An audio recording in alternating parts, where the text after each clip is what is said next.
Helium, নিয়ন, argon, তারপরে হচ্ছে krypton. ক্রিপ্টনের proton সংখ্যা কত? ক্রিপ্টনের প্রোটন সংখ্যা হচ্ছে 36। আমরা যে কোনো পেরিয়ডিক টেবিল দেখলেই আমরা বুঝতে পারবো যে 34। আমরা চোখ বন্ধ করে এটি বলতে পারি। আর ব্রোমিনের রয়েছে 35। ব্রোমিনের কত? ব্রোমিনের 35।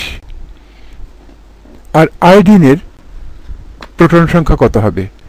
35কে ডিজিট দুটি আমরা উল্টে দিলেই আমরা পাবো 53, 53, 3553।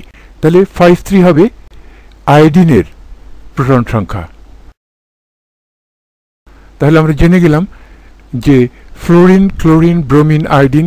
ফ্লোরিন হচ্ছে 9, ক্লোরিন হচ্ছে 17, ফ্লোরিন ক্লোরিন 9, 17, আর ব্রোমিন আর আয়োডিন হচ্ছে 35 আর 53। আয়োডিনের পাশে কি রয়েছে? জেনন। আমরা উপর থেকে এলে আমরা গুনি।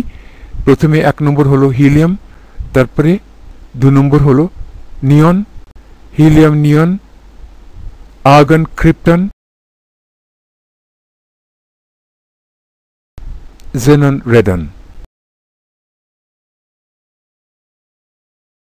তাহলে আর্গন হচ্ছে 18, ক্রিপ্টন হচ্ছে 36, জেনন হচ্ছে 54,